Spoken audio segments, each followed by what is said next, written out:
Malam itu, Adam dan istrinya, Nila, serta anaknya yang bernama Nara sedang merayakan ulang tahun Adam ke-36. Setelah meniup lilin, Nara ke kamar hendak mengambil kado untuk ayahnya dan Nila memberikan kado spesial jam tangan mewah untuk Adam.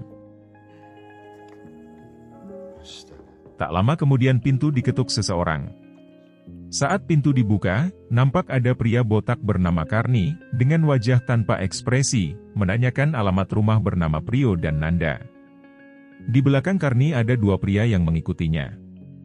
Karena Adam tak mengenal nama tersebut, dia pun menutup pintunya.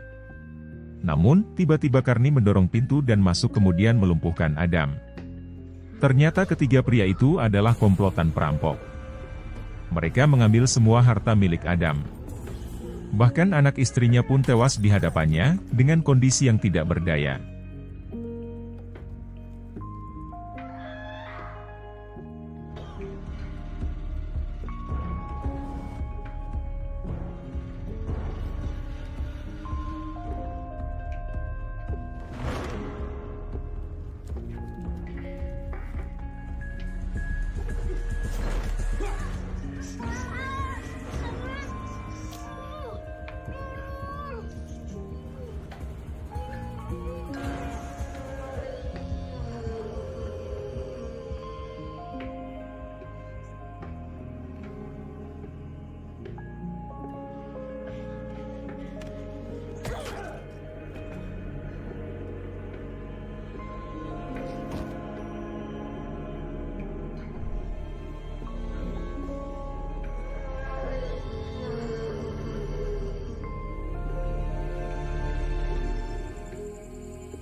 Dua tahun kemudian, Adam masih meratapi kejadian peristiwa perampokan tersebut. Hidupnya kini berantakan seperti tidak ada gairah lagi untuk menjalani hari-harinya.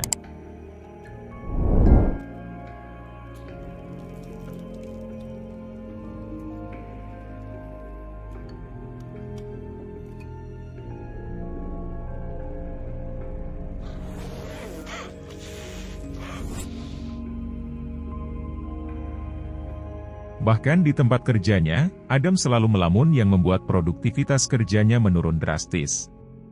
Hal ini membuat Kian, sahabat sekaligus atasannya, menyuruh Adam untuk tidak bekerja sementara waktu, dan memberikan kartu nama seorang psikiater bernama Amanda, yang terbukti sudah menyembuhkan saudaranya. Malamnya, dalam kondisi macet saat perjalanan pulang, Adam sangat ketakutan melihat para preman yang menghampiri setiap mobil dengan menggunakan senjata. Trauma yang dialami Adam kian hari semakin memperburuk keadaannya. Keesokan harinya, dia pun mencoba menelepon Amanda, seorang psikiater yang direkomendasikan sahabatnya Kian. Amanda mengatakan bahwa hari itu dia sedang kosong, dan mempersilahkan Adam datang saat itu juga. Silakan masuk, Pak. Oh, sudah. Hai, Amanda. Adam. Silakan. Sesampainya di sana, di hadapan Amanda, Adam mengungkapkan alasan kenapa dia harus datang menemuinya.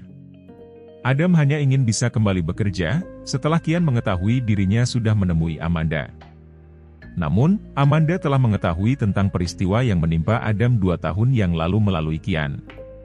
Adam terdiam mendengar hal itu dan langsung mengingat kembali saat anak dan istrinya tewas. Kemudian, Amanda meminta Adam menceritakan hal itu kepadanya, untuk bisa membantu Adam menghadapi trauma yang dialaminya. Adam pun mulai menceritakan kejadian itu. Dia mengatakan selama 2 tahun yang ada di otaknya hanyalah kejadian tersebut. Dia mengingat semua ciri-ciri ketiga perampok itu, kepala botak, badannya besar yang jalannya pincang dan mempunyai tato ikan di tangan kirinya, yang telah membunuh anak istrinya. Dan Adam menyalahkan dirinya yang tidak bisa berbuat apa-apa, saat anak dan istrinya tewas di hadapannya. Kemudian Amanda menjelaskan untuk berhenti menyalahkan dirinya sendiri, karena hal itulah yang bisa menghilangkan trauma yang dialami Adam selama ini. Setelah menemui Amanda, Adam lalu pulang dengan naik taksi online. Di perjalanan di sela pembicaraan mereka, Adam tidak sengaja melihat tato ikan di tangan kiri si driver, dan tato tersebut mirip dengan tato pria yang menyekapnya 2 tahun lalu. Adam pun kemudian melihat foto driver di aplikasi. Ternyata benar, driver tersebut adalah orang yang telah merampok dan membunuh anak istrinya. Saat sampai di rumah Adam, driver itu baru sadar ketika berhenti di depan rumah jalan, Kamboja nomor 23. Masih ingat sama saya? Dengan penuh amarah Adam langsung menyerang driver tersebut, dan melilitkan sabuk pengaman padanya yang membuatnya tewas tercekik.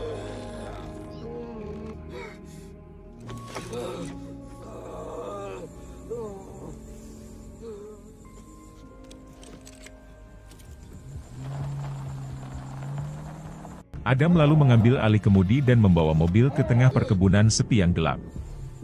Dia membersihkan semua sidik jarinya di mobil dan membawa dompet serta HP milik driver tersebut. Keesokan harinya saat Adam mendapatkan telepon dari Kian yang menanyakan kabar dirinya, tiba-tiba saja HP dari driver itu berbunyi. Dan saat Adam membukanya ternyata dia melihat foto yang merupakan kawanan perampok tersebut. Kemudian, Adam pergi mendatangi toko bangunan guna membeli alat yang digunakan untuk memperbaiki rumahnya, yang sejak lama tidak terurus. Adam lalu pergi ke supermarket, untuk membeli beberapa makanan dan buah. Namun, tanpa sengaja dia bertemu Amanda yang memuji perubahan pada diri Adam. Sama kamu?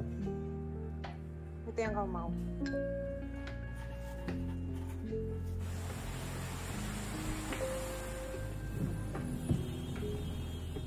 Saat perjalanan pulang, seperti biasa dalam kondisi macet Adam melihat beberapa preman memalak para supir. Namun kali ini, Adam memberanikan diri untuk keluar. Setelah Adam mengambil kunci Inggris, dia pergi memukuli dua preman hingga terkapar di tengah jalan. Amanda yang menyaksikan kekejaman Adam dari dalam mobilnya merasa tidak percaya melihat perubahan Adam.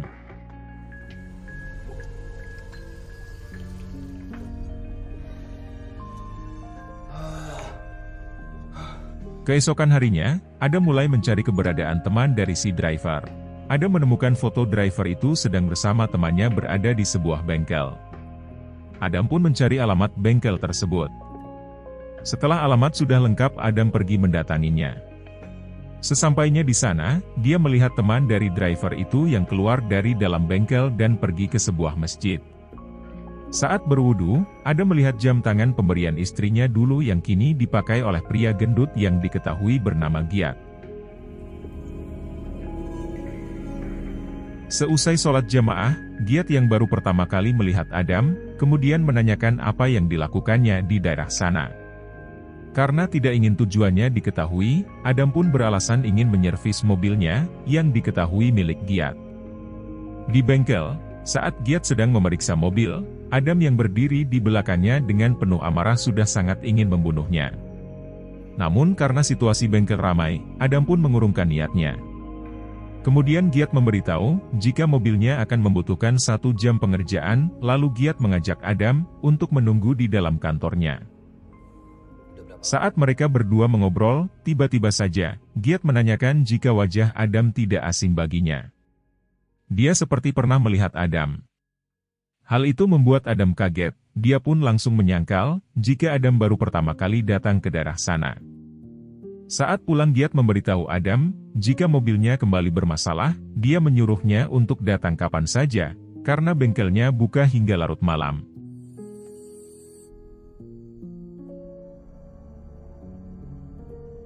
Sementara itu di tempat lain, polisi mendatangin mayat Frankie si driver taksi online, yang ditemukan oleh 2 anak kecil. Diaz, detektif yang menyelidiki kasusnya, memeriksa berkas Frankie yang sejak 2 tahun lalu, adalah orang yang langganan keluar masuk penjara. Sementara, Adam yang berniat membunuh Giat mulai menyiapkan segalanya, dari membeli lakban, pipa dan sebuah palu di toko bangunan dan mulai merakitnya untuk dijadikan senjata membunuh Giat. Saat bersamaan saya nggak bisa ngapa-ngapain.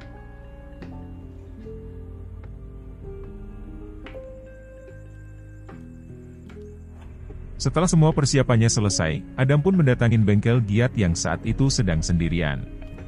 Dengan membawa sebuah palu dan dipenuhi amarah, Adam pun langsung menyerang Giat. Masih ingat saya?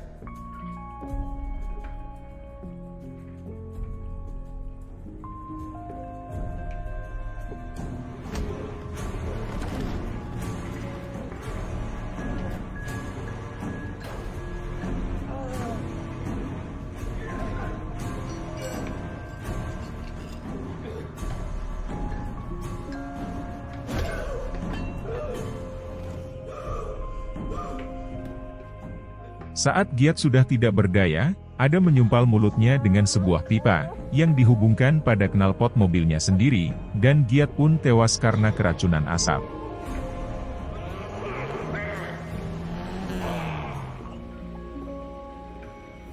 Setelah selesai melakukan aksinya, Adam pulang dan membakar HP dan dompet milik Frankie yang dia bawa.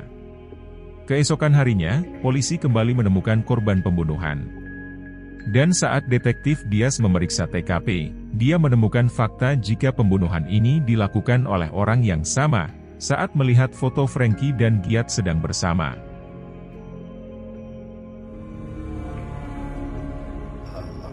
Sementara Adam, yang sudah merasakan jauh lebih baik setelah membalaskan dendamnya, meminta Kian untuk mempekerjakannya kembali.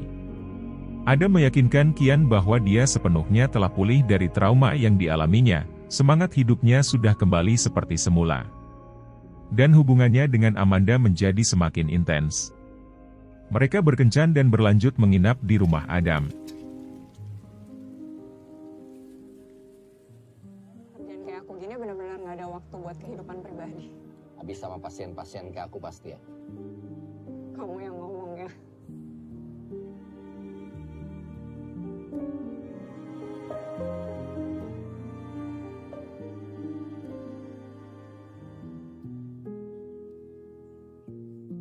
Paginya, Amanda pun pamit karena ada janji dengan pasien. Sementara Adam saat akan berangkat bekerja, detektif Diaz mendatangi rumahnya dan meminta beberapa keterangan darinya. Dari hasil penyelidikan polisi, Frankie yang sebagai driver online, terakhir menerima orderan di rumah Adam sebelum dia tewas.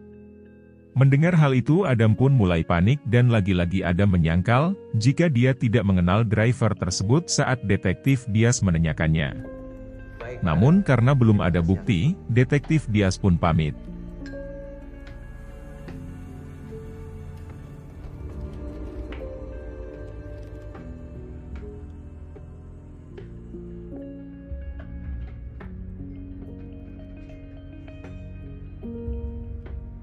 Di hari berikutnya, Amanda mengajak Adam untuk makan bersama di rumahnya. Betapa terkejutnya Adam saat melihat bahwa kakak Amanda tak lain adalah kepala perampok yang menewaskan anak dan istrinya 2 tahun lalu, Carney. Adam tak tenang saat makan karena yang ada di pikirannya adalah Carney harus mati sama seperti 2 temannya. Dengan perasaan yang tidak karuan, Adam buru-buru pamit untuk pulang. Mungkin banget nih sama aku, Kian. Ya, nggak mau dihabisin dulu.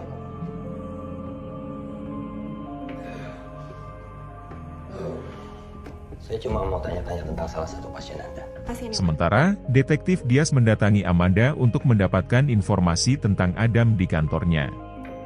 Kemudian, detektif Diaz memberitahukan jika Adam mempunyai andil dari 2 orang yang tewas terbunuh, dan kemungkinan akan ada 1 korban lagi. Karena 2 orang itu adalah orang-orang yang telah membunuh anak istri Adam 2 tahun yang lalu. Namun, karena profesional kerja, Amanda pun tidak memberitahukan informasi kepada detektif Diaz, dan membuatnya pergi meninggalkan Amanda.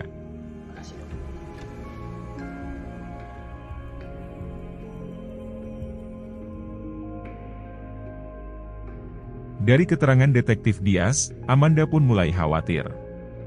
Dia segera memutar kembali rekaman sesi terapi Adam. Dia pun menyadari bahwa orang yang disebut Adam sebagai pembunuh keluarganya adalah kakaknya. Botak. Dulu, abang kuenya udah.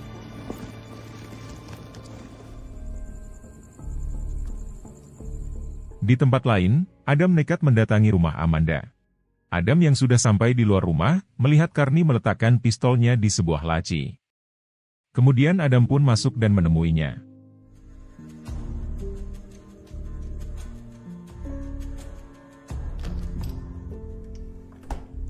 Udah lama gue nungguin lu.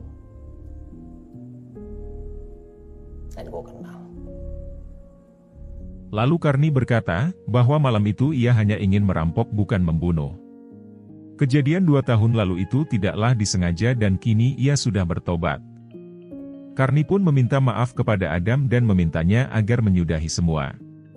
Carney juga meminta Adam untuk memikirkan masa depan hidup dengan adiknya, Amanda. Kemudian Carney masuk ke kamar dan mencukur habis rambutnya.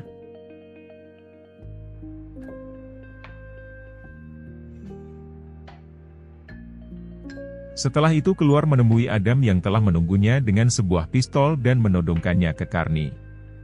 Karni pun menyuruh Adam menembak, namun ternyata pistol tersebut kosong tanpa peluru. Mereka pun berkelahi dan berakhir dengan keberhasilan Adam yang melumpuhkan Karni.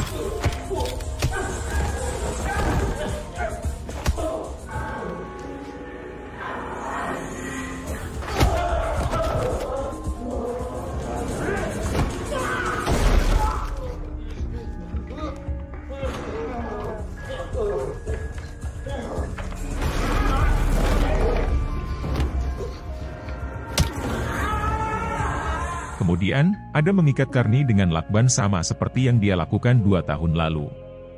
Dengan berbekal palu yang dia bawa, Adam bermaksud memukul kepala Karni.